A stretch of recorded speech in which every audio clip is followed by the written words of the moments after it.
नमस्ते दोस्तों। मुंशी प्रेमचंद की कहानी सती। मुलिया को देखते हुए उसका पति कल्लू कुछ भी नहीं है। फिर क्या कारण है कि मुलिया संतुष्ट और प्रसन्न है और कल्लू चिंतित और आशंकित? मुलिया को कौड़ी मिली है, उसे दूसरा कौन पूछेगा। कल्लू को रत्न मिला है, उसके सैकड़ों ग्राहक हो सकते। खासकर उसे अपने चचेरे भाई राजा से बहुत खटका रहता। राजा रूपवान है, रसिक है, बातचीत में कुशल है, स्त्रियों को रिझाना जानता है। इससे कल्लू मुलिया को बाहर नहीं निकलने देता। उस पर किसी की निगाह भी पड़ जाए ये उसे असह्य है। वो अब रात दिन मेहनत करता जिससे मुलिया को किसी बात का कष्ट ना हो। उसे न जाने किस पूर्व जन्म के संस्कार से ऐसी स्त्री मिल गई है, उस पर प्राणों को निछावर कर देना चाहता है। मुलिया का कभी सिर भी दुखता है तो उसकी जान निकल जाती है। मुलिया का भी यही हाल है कि जब तक वो घर नहीं आता मछली की भांत तड़पती रहती है। गांव में कितने ही युवक हैं जो मुलिया से छेड़छाड़ करते रहते, पर उस युक्ति की दृष्टि में कुरूप कलुआ संसार भर के आदमियों से अच्छा है। एक दिन राजा ने कहा, भाभी भैया तुम्हारे जोग न थे। मुलिया बोली, भाग में तो वो लिखे थे, तुम कैसे मिलते। राजा ने मन में समझा, बस अब मान लिया है। बोला, विधि ने यही तो भूल की। मुलिया मुस्कुराकर बोली, अपनी भूल तो वही सुधारेगा। राजा निहाल हो गया। तीज के दिन कल्लू मुलिया के लिए लट्ठी की साड़ी लाया। चाहता तो था कोई अच्छी साड़ी ले, पर रुपये न थे और बजाज ने उधार ना माना। राजा भी उसी दिन अपने भाग की परीक्षा करना चाहता था। एक सुंदर चुंदरी लाकर मुलिया को भेंट की। मुलिया ने कहा, मेरे लिए तो साड़ी आ गई है। राजा बोला, मैंने देखी है तभी तो मैं इसे लाया, तुम्हारे लायक नहीं है। भैया को किफायत भी सोचती है तो ऐसी बातों में। मुलिया कटाक्ष करके बोली, तुम समझा क्यों नहीं देते। राजा पर एक कुल्हड़ का नशा चढ़ गया। बोला, बूढ़ा तोता नहीं पड़ता है। मुलिया, मुझे तो लट्ठी की साड़ी ही पसंद है। राजा, जरा ये चुनरी पहनकर देखो कैसी खिलती है। मुलिया, जो लट्ठा पहनाकर खुश होता है वो चुनरी पहना लेने से खुश ना होगा। उन्हें चुनरी पसंद होती तो चुनरी ही लाते। राजा, उन्हें देखने का काम नहीं है। मुलिया बिस्मय से बोली, मैं क्या उनसे बिना पूछे ले लूंगी। राजा, इसमें पूछने की कौन सी बात है, जब वो काम पर चला जाए पहन लेना, मैं भी देख लूंगा। मुलिया ठट मारकर हंसती हुई बोली, ये न होगा देवर जी, कहीं देख ले तो मेरी सामत ही आ जाए। इसे तुम ले जाओ। राजा ने आग्रह करके, इसे न लोगे भाभी तो मैं जहर खा के सो जाऊंगा। मुलिया ने साड़ी उठाकर आले पर रख दी और बोली, अच्छा लो, अब तो खुश हुए। राजा ने उंगली पकड़ी, अभी तो भैया ने है, जरा पहन लो। मुलिया ने अंदर जाकर चुनरी पहन ली और फूल की तरह महकती दमकती बाहर आई। राजा ने पहुंचा पकड़ने को हाथ फैलाया। बोला, ऐसा जी चाहता है तुम्हें लेकर भाग जाऊं। मुलिया उसी विनोद भाव से बोली, जानते हो तुम्हारे भैया का क्या हाल होगा। ये कहते हुए उसने किवाड़ बंद कर लिए। राजा को ऐसा मालूम हुआ कि थाली परोसकर उसके सामने से उठा ली गई। मुलिया का भी मन बार बार करता था कि चुनरी कल्लू को दिखा दे, पर नतीजा सोचकर रह जाती थी। उसने चुनरी रख क्यों ली, उसे अपनी ऊपर क्रोध आ रहा था। लेकिन राजा को कितना दुख होता। क्या हुआ, उसकी चुनरी क्षण भर पहन लेने से उसका मन तो रह गया, लेकिन उसके प्रशांत मन सागर में ये एक कीट आकर उसे मथ रहा था। उसने क्यों चुनरी रख ली। क्या वो कल्लू के साथ विश्वासघात नहीं है। उसका चित्त इस विचार से विकल हो गया। उसने मन को समझाया, विश्वासघात क्यों हुआ, इसमें विश्वासघात की क्या बात है। कौन वो राजा से कुछ बोली। जरा सा हंस देने से अगर किसी का दिल खुश हो जाता है तो इसमें क्या बुराई है। कल्लू ने पूछा, आज रज्जू क्यों, क्या करने आया था। मुलिया की देह थर थर कांपने लगी। बहाना कर गई, तमाकू मांगने आए थे। कल्लू ने भवें सिकोड़ कर कहा, उसे अंदर मत आने दिया करो, अच्छा आदमी नहीं है। मुलिया मैंने कह दिया तम्बाकू नहीं है, तो चले गए। कल्लू ने अब की तेजस्विता के साथ कहा, क्यों झूठ बोलती है, वो तम्बाकू मांगने नहीं आया था। मुलिया तो और यहाँ क्या करने आते। कल्लू चाहे जिस काम से आया हो, तम्बाकू मांगने नहीं आया। वो जानता था मेरे घर में तम्बाकू नहीं है। मैं तम्बाकू के लिए उसके घर गया था। मुलिया की देह में काटो तो लहू नहीं, चेहरे का रंग उड़ गया। सिर झुकाकर बोली, मैं किसी के मन का हाल क्या जानूं। आज 30 का रत जगा था। मुलिया पूजा का सामान कर रही थी। इस तरह जैसे मन में जरा भी उत्साह, जरा भी श्रद्धा नहीं है। उसे ऐसा मालूम हो रहा था कि उसके मुख में कालिमा पुत गई और अब वो कल्लू की आंखों से गिर गई। उसे अपना जीवन निराधार सा जान पड़ता था। सोचने लगी, भगवान ने मुझे ये रूप क्यों दिया। ये रूप ना होता तो राजा क्यों मेरे पीछे पड़ता और क्यों मेरी आज ये गत होती। मैं काली कुरूप रहकर इससे कहीं सुखी रहती। तब तो मन इतना चंचल ना होता। जिन्हें रूप की कमाई खानी हो वो रूप पर फूले। यहाँ तो इसने मटिया मेट कर दिया। ना जाने कब उसे झपकी आ गई तो देखती है कल्लू मर गया है और राजा घर में घुसकर उसे पकड़ना चाहता है। उसे दम एक वृद्ध स्त्री ना जाने किधर से आकर उसे अपनी गोद में ले लेती है और कहती है, तूने कल्लू को क्यों मार डाला। मुलिया रोकर कहती है माता, मैंने उन्हें नहीं मारा। वृद्धा कहती, हाँ तूने छुरी कटार से नहीं मारा। उस दिन तेरा तप छिन गया हो और इसी से वो मर गया। मुलिया ने चौकन्नी आंखें खोल दी। सामने आंगन में कल्लू सोया हुआ था। वो दौड़ी हुई उसके पास गई, उसकी छाती पर सर रखकर फूट फूट कर रोने लगी। कल्लू ने घबराकर पूछा, कौन है मुलिया, क्यों रोती हो, क्या डर लग रहा है। मैं तो जग रहा हूँ। मुलिया ने सिसकते हुए कहा, मुझसे आज एक अपराध हुआ है, उसे क्षमा कर दो। कल्लू उठ बैठा, क्या बात है, कहो तो, रोती क्यों हो। मुलिया, राजा तम्बाकू मांगने नहीं आया था, मैंने तुमसे झूठ कहा था। कल्लू हंसकर बोला, वो तो पहले ही समझ गया था। मुलिया, वो मेरे लिए एक चुनरी लाया था, तुमने लौटा दी। मुलिया कांपती हुई बोली, मैंने ले ली, कहते थे कि मैं जहर मोहर खा लूंगा। कल्लू निर्जीव की भांति खाट पर गिर पड़ा और बोला, तो रूप मेरे बस का नहीं है। देव ने कुरूप बना दिया तो सुंदर कैसे बन जाऊं। कल्लू ने अगर मुलिया को खोलते हुए तेल में डाल दिया होता तो भी उसे इतनी पीड़ा न होती। कल्लू उस दिन से कुछ खाया खोया खोया सा रहने लगा। जीवन में न वो उत्साह रहा, न वो आनंद। हंसना बोलना भूल सा गया। मुलिया ने उसके साथ जितना विश्वासघात किया था उससे कहीं ज्यादा उसने समझ लिया और ये भ्रम उसके हृदय में केवड़े के समान चिपट गया। वो घर अब उसके लिए केवल उठने बैठने का स्थान था और मुलिया केवल भोजन बना देने वाली मशीन। आनंद के लिए वो कभी कभी तड़ी खाने चला जाता या चरस के दम लगाता। मुलिया उसकी दशा देख देख कर अंदर ही अंदर कुढ़ती थी। वो उस बात को उसके दिल से निकाल देना चाहती थी, इसलिए उसने सेवा और मन लगाकर करती। उसे प्रसन्न रखने के लिए बार बार प्रयत्न करती।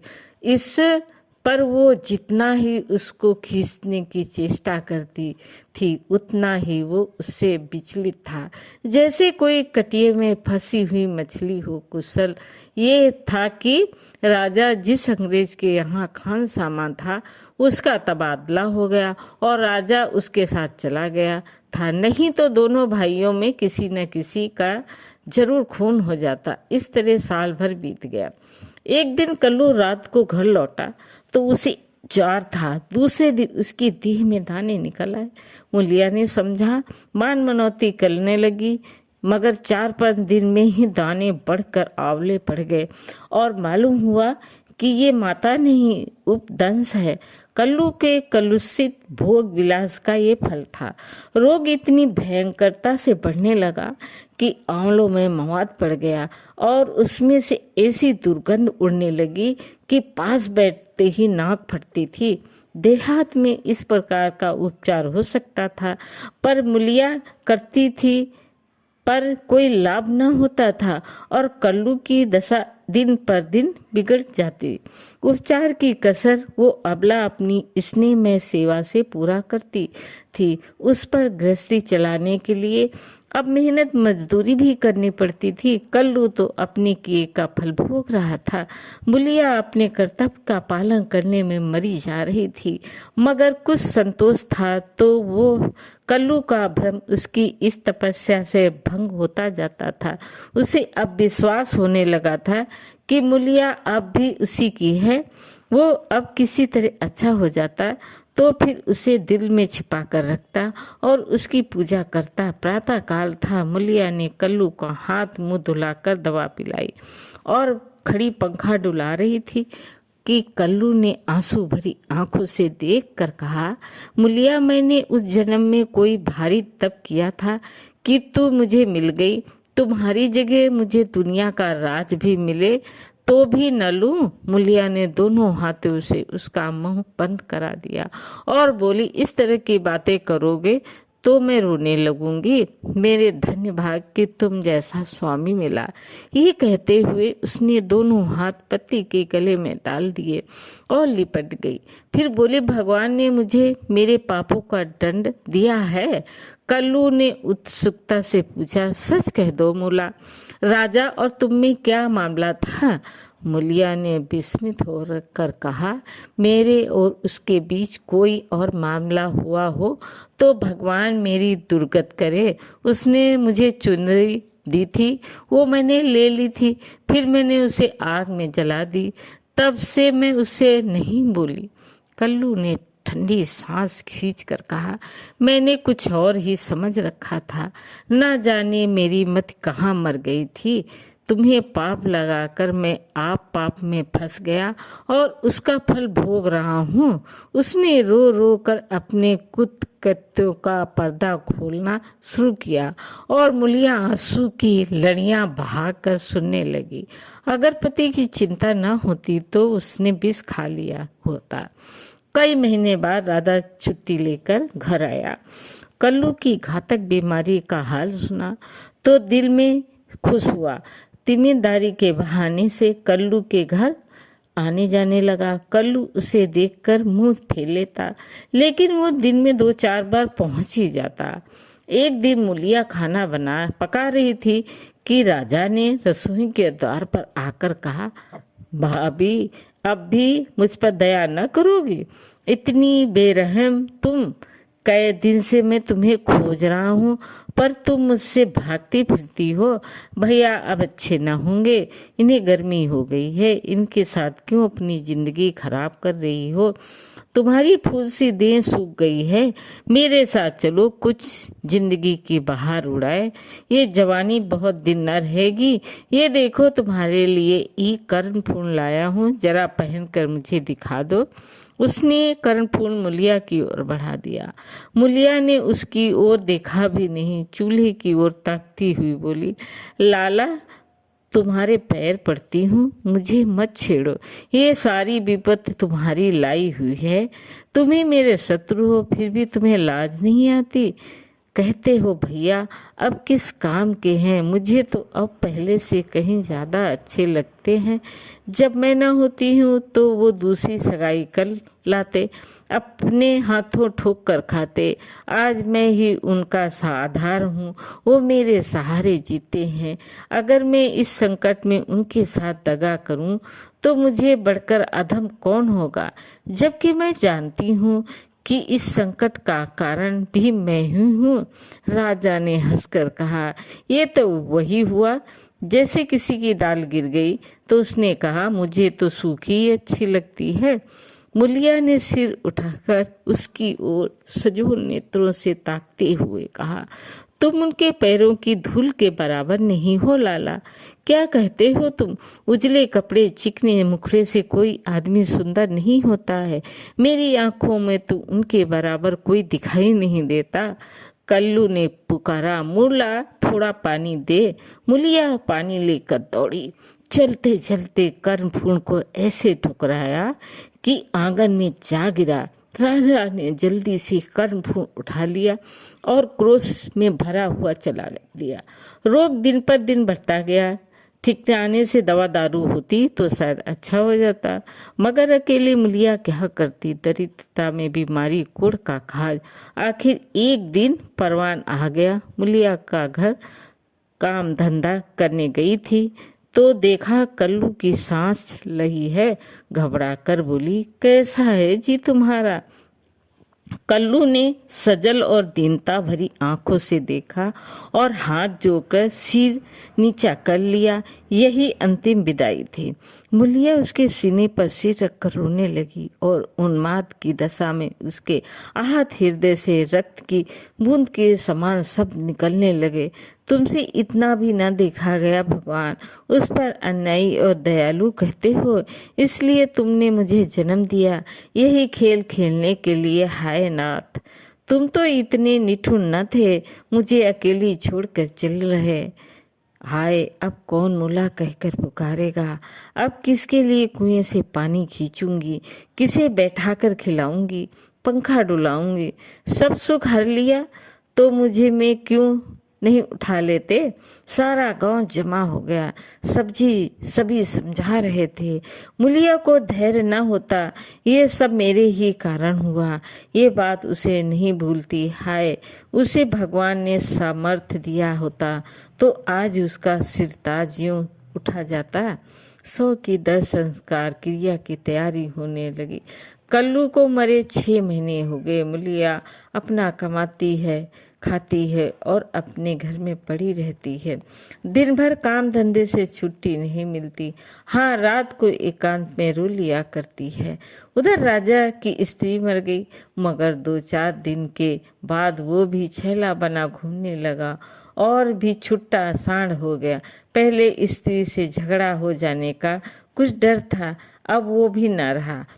अब की नौकरी से लौटा तो सीधे मुलिया के घर पहुंचा और इधर उधर की बातें करने के बाद बोला, भाभी अब तो मेरी अभिलाषा पूरी करोगी या और अभी कुछ बाकी है? अब तो भैया भी नहीं रहे, इधर मेरी घरवाली भी सिधारी, मैं तो उसका गम भुला दिया। तुम कब तक भैया के नाम को रोती रहोगी? मुलिया ने घृणा से उसकी ओर देखकर कहा, भैया नहीं रहे तो क्या हुआ? भैया की याद तो है, उनका प्रेम तो है, उनकी सूरत तो दिल में है, उनकी बातें तो कानों में है। तुम्हारे लिए और दुनिया के लिए वो नहीं है, मेरे लिए तो वो अब भी वैसे ही जीते जागते हैं। मैं अब तो उन्हें वैसे ही बैठे देखती हूँ।